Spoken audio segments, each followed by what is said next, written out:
Durante 4 años brutales, la guerra de trincheras en el frente occidental fue una lucha metro a metro.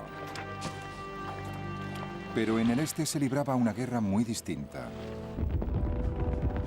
Una guerra de avances, de victorias y derrotas espectaculares, de marchas de ejércitos enormes, de terrenos que requerían todo tipo de medios de transporte, desde camellos a esquís.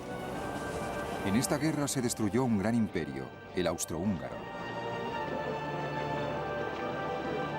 Un segundo imperio, Rusia, fue presa de la revolución y la familia real fue asesinada. La guerra en el frente oriental cambió el mapa de Europa para siempre. Y ahora podemos verla tal como ocurrió, en color.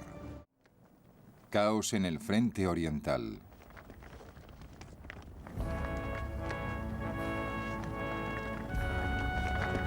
En agosto de 1914, 2 emperadores, rodeados de pompa y circunstancia, se pavoneaban en la Europa central. El primero era el Kaiser Guillermo, cuyas ambiciones coincidían con las de las clases dominantes de su país.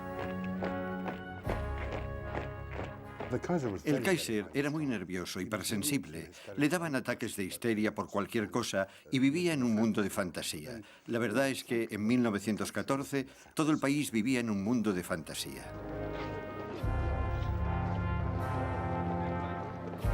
El segundo emperador era el aliado de Guillermo, el emperador Francisco José del Imperio Austrohúngaro.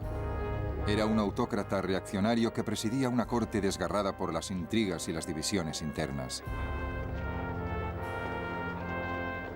Estos 2 emperadores de los poderes centrales tenían como oponente en el este a un tercer emperador, el zar Nicolás II de Rusia.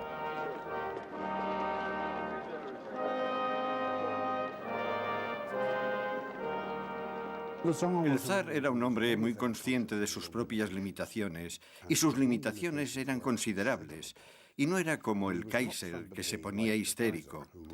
Era mucho más feliz viviendo como una especie de terrateniente campesino. No tenía ansias guerreras en absoluto. La chispa que incendió los 3 imperios, el alemán, el austrohúngaro y el ruso, y les lanzó a la guerra, fue el asesinato del archiduque Francisco Fernando de Austria por unos nacionalistas serbios.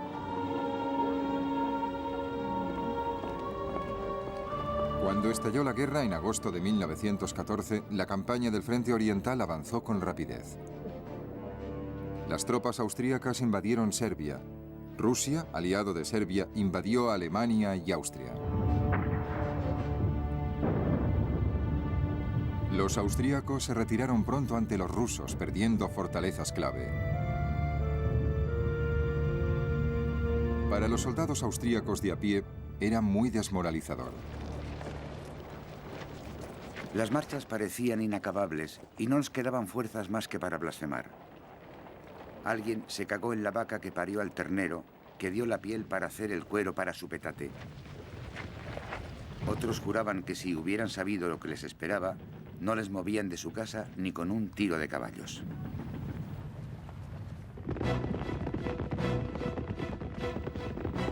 El ejército ruso aplastó a los austríacos, pero sufrió un grave revés contra los alemanes.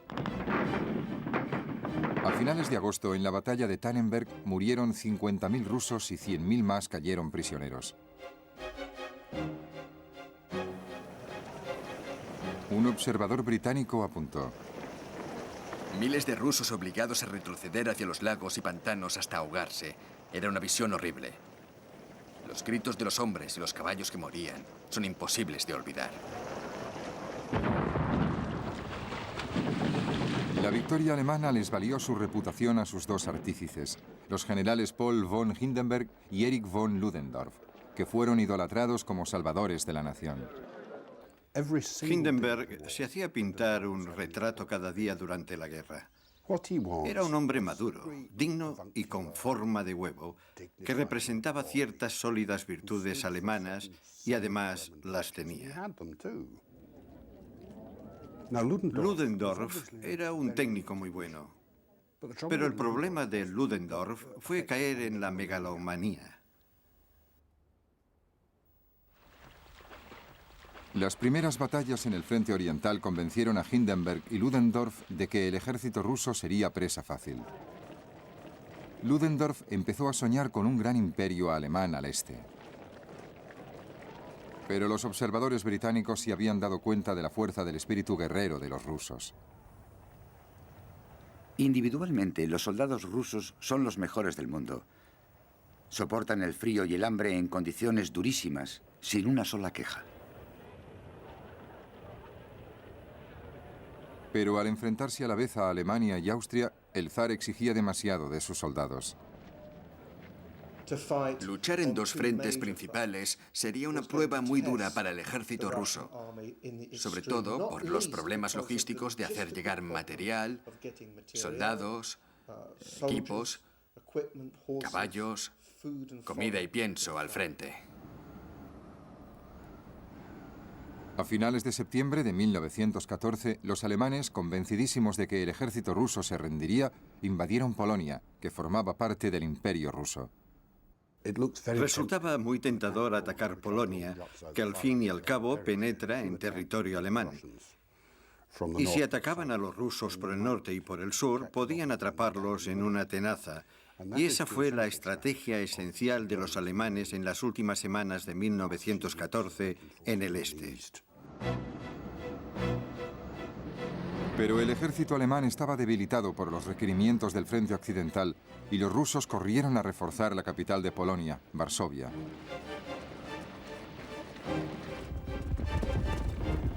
Hindenburg y Ludendorff ordenaron a sus tropas que corrieran hacia el Vístula, río que tenían que cruzar para llegar a la capital polaca. El esfuerzo al que estaban sometidas nuestras tropas durante el avance fue enorme. Las rutas eran puro barro y el tiempo era pésimo. A pesar de las condiciones, había que realizar marchas diarias de 30 kilómetros o más si queríamos atrapar al enemigo. Los alemanes cruzaron el Vístula el 9 de octubre y se acercaron a Varsovia.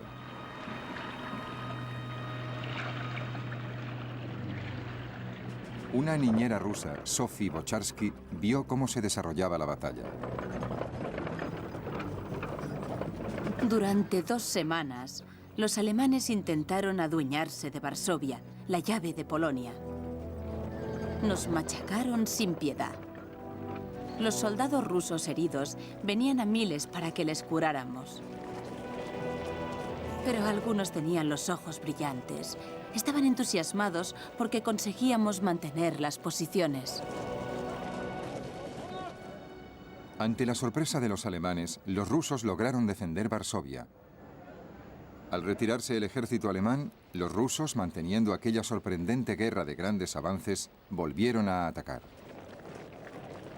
Los alemanes, como respuesta, enviaron tropas nuevas a Polonia para interceptar el avance ruso. El resultado en noviembre fue el último gran enfrentamiento en el frente oriental en 1914, la batalla de Lodz. Los rusos fueron vencidos en Lodz. 150.000 hombres cayeron prisioneros. Pero los alemanes también sufrieron, con 130.000 bajas. Los comandantes alemanes comprendieron que sus homólogos rusos no tenían escrúpulos en perder un número ilimitado de hombres en cada batalla. Pero ¿cuánto podía durar esta sangría? A pesar de sus pérdidas tremendas, no hay duda de que los rusos retomarían la ofensiva y la seguirían durante algún tiempo. Tenían soldados de sobra, pero los arriesgaban de una forma insensata.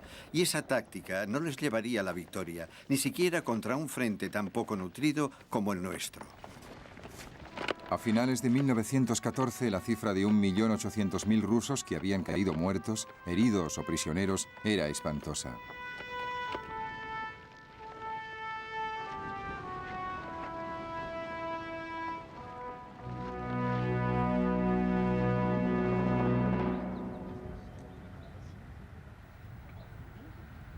A principios de 1915, con el frente occidental en punto muerto, el alto mando alemán se decidió por una victoria rápida en el este.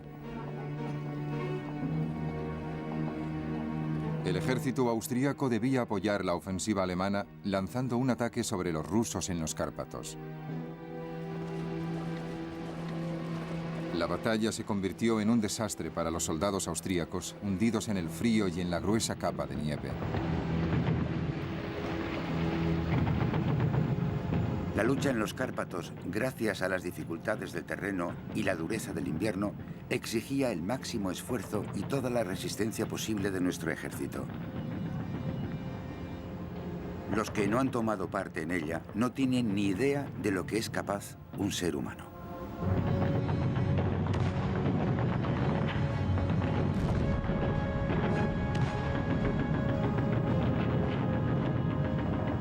Al cabo de 2 semanas, los rusos frenaron el ataque austríaco. Pero a pesar del éxito, el comandante ruso en los Cárpatos, el general Alexei Brusilov, que se convertiría en el general ruso clave de toda la guerra, sabía que las tremendas listas de bajas de los primeros meses se estaban cobrando su precio. Los hombres que han enviado para cubrir las bajas no saben casi nada aparte de marchar. Muchos no saben ni cargar el rifle y en cuanto a la puntería, mejor ni hablamos. Esa clase de gente no se pueden considerar siquiera soldados. Pregunté a mis soldados en las trincheras una y otra vez por qué estábamos luchando. La inevitable respuesta era que un tal archiduque y su esposa habían sido asesinados y que entonces los austríacos habían querido humillar a los serbios. Nadie sabía decirme por qué los alemanes nos declaraban la guerra a causa de los serbios. Entonces apareció un nuevo tipo de oficial ruso que sí se hacía preguntas. Uno de ellos fue Dmitry Oskin, que describe a esos oficiales militares gordos y glotones que se pasaban la guerra sentados en una tienda comiendo helados mientras los soldados iban a luchar. Y eso ya es un auténtico desafío a la autoridad. ¿Qué estamos haciendo en esta guerra? Por mi sección ya han pasado cientos de hombres y por lo menos la mitad han terminado muertos o heridos en el campo de batalla. ¿Qué les quedará al final de la guerra? Los rusos desesperados necesitaban ayuda. Se enfrentaban a una nueva amenaza. En octubre de 1914, Turquía había entrado en guerra como aliado de Alemania. El sultán Enver Pasha, hombre de cierta edad, creyó que participaría en una victoria rápida. Enver Pasha había estado en Alemania. Hablaba un alemán excelente y se entendía muy bien con los alemanes. Y para empezar, pensaba que era imposible que les vencieran. Si crees que la guerra terminará antes de Navidad, puedes permitirte una escaramuza en los Balcanes o tal vez contra los rusos. Enver Pasha mandó a su ejército al norte para invadir la Armenia rusa. En medio de un invierno muy crudo, los turcos se enfrentaron a un feroz contraataque de los rusos. De 95.000 soldados turcos que lucharon en la campaña, solo sobrevivieron 18.000. Unos 30.000 murieron helados. Los turcos tuvieron que retroceder cansados y furiosos. Entonces, al volver por la Armenia turca, lanzaron lo que se conoce como el genocidio armenio. No fue una simple reacción espontánea a la derrota ante los rusos. Fue algo claramente premeditado, pero mataron a 500.000 de armenios. La invasión turca inicial obligó a Rusia a pedir a sus aliados Gran Bretaña y Francia que les ayudaran a neutralizar la amenaza turca. Mientras tanto, Winston Churchill, Lord I del Almirantazgo, planeaba la expedición aliada a los Dardanelos. Su gran sueño era que se pudiera ganar la guerra atacando a Alemania y sus aliados por el flanco más débil.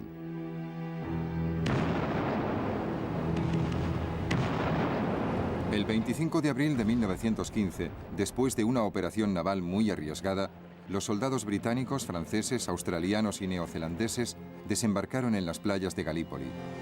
La campaña en tierra degeneró hasta quedar en un sangriento punto muerto. La gente decía, si tuviéramos otra brigada podríamos avanzar. Ojalá pudiéramos mandar otra brigada. Pero cada vez que se mandaba otra brigada, otra división, los turcos les detenían trayendo otra división y otra división y otra. Las trincheras son muy distintas de lo que yo esperaba. Desde luego, sacar la cabeza para mirar es la muerte segura. Incluso disparaban a los periscopios de espejo que miden como mucho 14 centímetros cuadrados uno tras otro. Cuando los turcos atacan suelen gritar «Alá, Alá», y nuestros chicos contestaban «Venid aquí, cabrones, os vamos a dar Alá». Y de tanto usar esa palabra, un viejo turco quería saber si cabrones era uno de nuestros dioses. Entre las trincheras hay una cantidad enorme de cadáveres en descomposición de nuestros soldados y de los turcos sobre los matorrales. El olor es insoportable. Un sol de plomo nos golpeaba sin piedad desde el cielo y pronto descubrimos lo que es tener sed de verdad. Se te cuartean los labios y se te va la cabeza con este calor. Los de infantería vienen pidiendo agua, pero tenemos las cantimploras vacías. Durante toda la noche llegan heridos arrastrándose, contando todo sobre los muertos que han visto ahí fuera. El ataque ha sido un fracaso total. Últimamente, todos lo son. Fue una campaña soberbia y romántica. Ya conoces ese punto de vista, pero escondía un sufrimiento tremendo para los soldados aliados y para los turcos. Hubo una epidemia de disentería que causó más bajas que cualquier otra cosa. La gente moría en las letrinas. Era horrible y no servía para nada. Toda la campaña fue un fracaso absoluto. Por fin, en enero de 1916, los aliados se retiraron. Habían sufrido más de 250.000 de bajas. Los turcos habían logrado una victoria famosa, pero su triunfo en Galípoli quedaría pronto eclipsado por la derrota en el norte. A principios de 1916, las tropas rusas se dirigieron hacia las montañas del Cáucaso para atacar la Armenia turca. Capturaron fortalezas turcas vitales. Turquía nunca volvería a amenazar a Rusia. Y además, las perspectivas eran favorables a los rusos y sus aliados franceses y británicos por otro motivo.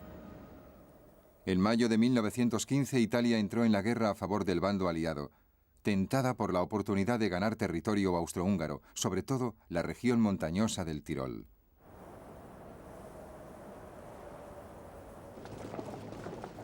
Los soldados italianos se dirigieron al norte. Los austríacos desviaron tropas del frente ruso para reforzar el Tirol.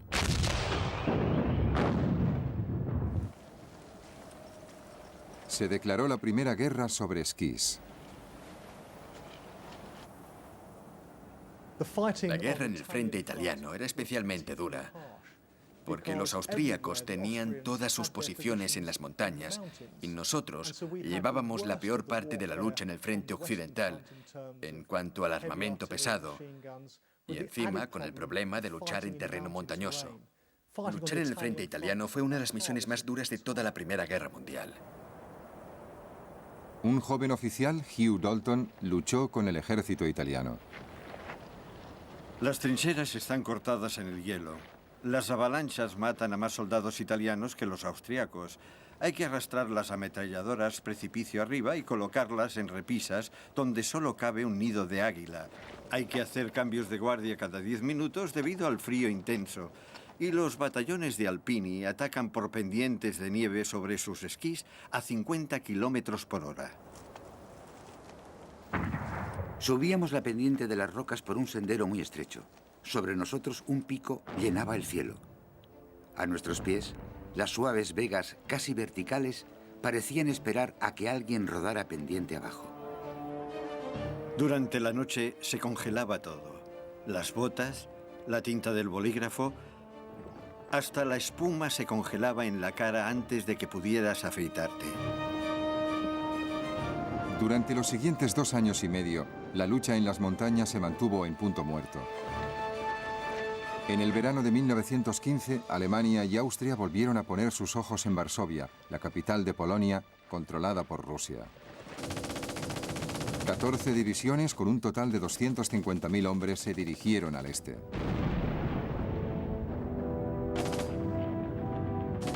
En mayo de 1915, la ofensiva austríaca en los Cárpatos había costado a los rusos 100.000 bajas.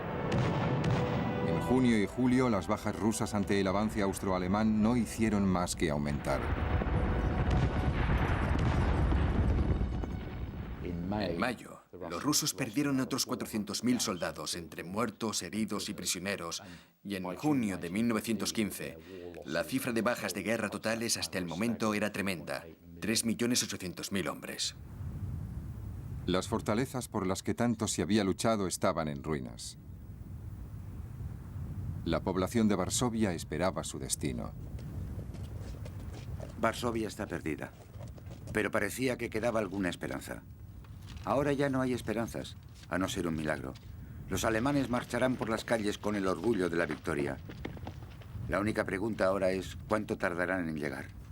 No creo que tarden días, más bien horas. Al día siguiente, 5 de agosto de 1915, el ejército alemán se pavoneaba por Varsovia.